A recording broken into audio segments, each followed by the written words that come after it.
사도행전 2장 16절부터 21절까지 읽겠습니다. 이는 곧 선지자 요엘을 통하여 말씀하신 것이니 일렀으되 하나님이 말씀하시기를 말세에 내가 내 영을 모든 육체에 부어주리니 너희의 자녀들은 애언할 것이요 너희의 젊은이들은 환상을 보고 너희의 늙은이들은 꿈을 꾸리라. 그때 내가 내 영을 내 남종과 여종들에게 부어주리니 그들이 애언할 것이요 또 내가 위로 하늘에서는 기사를 아래로 땅에서는 징조를 베풀리니 곧 피와 불과 연기로다. 주의 크고 영화로운 날이 이르기 전에 해가 변하여 어두워지고 달이 변하여 피가 되리라. 누구든지 주의 이름을 부르는 자는 구원을 받으리라 하였느니라. 아멘. 오순절 날이 이르자 예수님이 말씀하신 대로 하늘로부터 급하고 강한 바람 같은 소리가 있고 마치 불의 혀처럼 갈라지는 것처럼 보여진 성령이 기도하는 공동체 위에 또 각 사람 위에 강림하셨다 했습니다. 성령의 오심을 통해서 제자들은 방언을 하였고 또 베드로는 일어나 깨닫는 말씀을 설교하였습니다. 오순절 성령에 대한 이해와 그 성령의 오심에 대한 의미를 오늘 말씀을 드립니다. 성령에 대해서 바르게 우리가 알아야 됩니다. 성령을 잘못 이해하면 우리 기독교 신앙 자체가 왜곡이 됩니다. 신천지에서는 이만희를 성령이라고 말을 합니다. 이만희를 성령이라고 말할 때 기존 교인들도 신천지에서 교육받은 사람들이 그 말을 믿었어요. 숫자가 얼마나 되는지 모르겠지만 신천지에서 이만희를 성령이라고 하는 그 말도 안 되는 거짓말을 믿은 이유는 성령에 대해서 너무나 무지하기 때문입니다. 성령에 대해서 너무 모르니까 성령에 대해서 하는 말들이 그런가 보다 그렇구나 믿고 잘못된 신앙을 갖는다는 것입니다. 한국의 이단들의 공통점이 바로 성령에 대한 왜곡입니다. 성령론이 잘못돼서 이단이 되는 경우가 대부분입니다. 그 잘못된 성령론, 잘못된 성령에 대한 이해는 하나님의 말씀이 가르쳐주는 성령보다 각자가 경험한 성령의 체험을 앞세워서 하나님의 말씀이 가르쳐준 성령을 깨닫는 것이 아니라 각자가 경험한 성령의 체험을 앞세워서 자신의 체험을 앞세워서 그것을 교리와 신앙화하기 때문에 결국 비성경적으로 사이비가 되고 이단도 됐습니다. 그래서 이단 사이비의 공통점은 그 성령론에 대한 왜곡이 많습니다. 신학대학교에서도 신론, 하나님에 대한 말씀, 신론, 그리스도론, 교회론, 이것에 대한 연구는 많지만 성령론에 대한 연구는 그만큼 많지가 않습니다. 성령론에 대한 연구가 많지 않은 만큼 교회는 성령에 대해서 잘 배우지를 못했고 또 성령에 대한 바른 신학과 이해, 성령에 대한 바른 신앙이 세워지지 못한 것이 사실입니다. 그래서 성령에 대해서 이해하고 바르게 아는 것이 굉장히 중요합니다. 굉장히 중요합니다. 오늘 그 전체적인 말씀을 이렇게 하게 됐습니다. 사도행전 2장 말씀을 통해서 성령에 대한 말씀을 이제 많이 하게 되는데 그 성령에 대한 지식을 우리가 잘 듣고 여러분들 신앙 안에 잘 세울 수 있기를 바랍니다. 성령은 하나님과 예수 그리스도를 증거합니다. 이게 중요해요.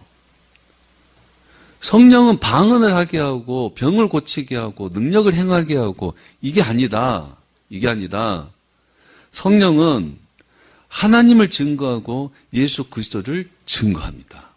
이게 중요해요. 여러분 구약 시대 때는 여호와 하나님이 오셨습니다. 신약 시대 때는 누가 오셨어요? 예수 그리스도가 오셨습니다. 교회 시대는 누가 오세요? 성령님이 오신 겁니다. 그래서 예수님은 여호와 하나님을 증거하시고 성령님은 누굴 증거해요? 하나님과 예수 그리스도를 증거합니다. 그리고 하나님은 누구를 증거해요? 오실 예수님과 오실 성령을 약속해 주셨어요. 구약의 하나님은 오실 예수 메시아에 대해서 약속하셨고 오실 성령에 대해서 약속하셨어요. 그 속에서 예수님은 하나님을 증거하고 성령님은 하나님과 예수님을 증거하십니다. 그러니까 성령은 하나님과 예수 그리스도를 나타내고 증거하신다 이 말입니다. 이게 중요하다 이 말입니다. 이게 중요해요. 또 말씀에 대해서 구약 시대 때는 누가 말씀하셨어요? 여호와께서 말씀하셨어요. 선지자들이 그걸 듣고 전했습니다. 신약 시대 때는 누가 말씀하셔요? 예수 그리스도께서 말씀하셨습니다. 교회 시대는 누가 말씀하셔요? 성령께서 말씀하신다. 그러면 구약과 신약과 이 교회 시대의 말씀은 서로 달라요, 같아요?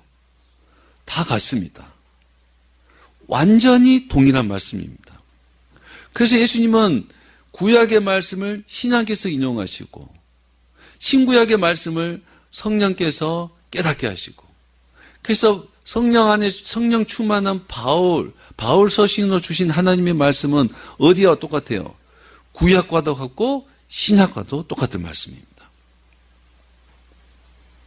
그러니까 성령이 오셔서 뭐 하신다고요? 말씀하신다. 말씀을. 전에 어떤 말씀을 하는 게 아니라 하나님의 말씀, 예수 그리스도의 말씀, 그 말씀을 하신다. 이 말. 똑같은 말씀을 합니다.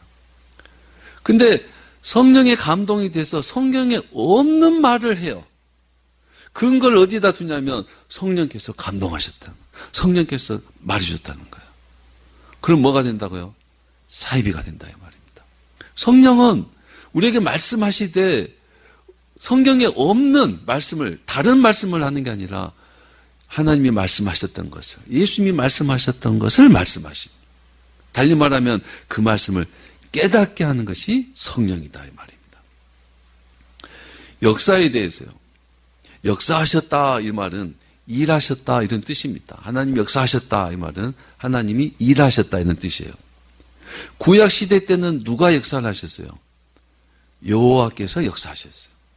신약 시대 때는 누가 역사하셨어요? 예수 그리스도가 역사하셨어요. 그럼 교회 시대는 누가 역사하세요? 성령께서 역사하신다는 겁니다. 그럼 이 모든 역사는 서로 달라요, 같아요? 서로 같다 이 말입니다. 완전하고 동일한 역사로 역사하십니다. 구약과 신약과 교회 시대, 그 시대와 등장인물만 다를 뿐 거기에 역사하시는 하나님의 역사와 예수님의 역사와 성령의 역사는 그 내용은 완전히 동일하고 같은 역사로서 구원의 역사입니다. 하나님도 자기 백성을 구원하기 위해서, 예수님도 자기 백성을 구원하기 위해서, 성령도 자기 백성을 구원하기 위해서 역사하시는 그 역사가 같다 이 말입니다. 삼위일체 하나님은 바로 구원을 위해서 역사하신다, 일하신다 이 말씀입니다. 구원을 위해서 일하신다. 하나님 나라의 복음도 구원을 위해서 주신 복음입니다. 성령의 오심도 우리의 구원을 위해서 성령이 오신 거다 이 말입니다. 그래서 오순절 성령의 오심은 여호와께서 오심과 같고 예수 그리스도께서 오심과 같습니다. 구약시대에 여호와께서 아브라함에게 오셨습니다. 모세에게 오셨고 야곱에게 오셨고 선지자들에게 오셨고 자기 백성들에게 오신 것처럼 신약시대에 예수 그리스도께서 제자들에게 오셨고 유대인들에게 오셨고 이방인들에게 오셨고 죄인들과 세리들에게 오셨고 가난한 자들과 병든 자들에게 오셨습니다. 이와 같이 성령께서 그렇게 오셨다 이 말씀입니다. 그러니까 하나님 오신 것처럼 예수님 오신 것처럼 성령이 오신 거다 이 말입니다. 하나님은 세상을 창조하시고 그다음에 인간을 지으시고 그 인간의 역사 속에 들어오셨습니다. 하나님이 세상을 창조하시고 멀리서 관망만 하고 있는 것이 아니라 세상 속에 들어와 계셔. 처음부터요. 아담과 하와가 사는 에덴 동산에 하나님 함께 거닐었습니다. 인류 속에 역사 속에 하나님이 들어오셨다 이 말입니다. 구약 성경은 하나님의 백성들 가운데 하나님이 들어오셨어요. 인류 역사 속에 하나님이 들어오셨다 이 말입니다. 그래서 백성들 가운데 그 한복판에 성막을 짓게 하고 거기서 말씀하시고 백성들의 일을 다스리고 함께 하셨다 이 말이에요. 예수님도 마찬가지입니다. 예수님도 말씀이 육신이 되어 역사 속에 들어오셨습니다. 인류 역사 속에 사람들이 사는 그 속에 예수님이 찾아 들어오셨다. 이와 똑같이 성령도 모든 육체를 통하여 역사 속에 들어오신 거다 이 말입니다. 성령이 오신 것은 하나님 오신 것처럼 예수님 오신 것처럼 그 우리 역사 속에 들어오신 것처럼 성령이 우리에게 그렇게 오신 것이다 이 말입니다. 성령이 오실 때는 오늘 말씀처럼 내 영을 모든 육체에 부어주리니 그 육체에 오심으로써 우리 역사 속에 들어오셨다 이 말입니다.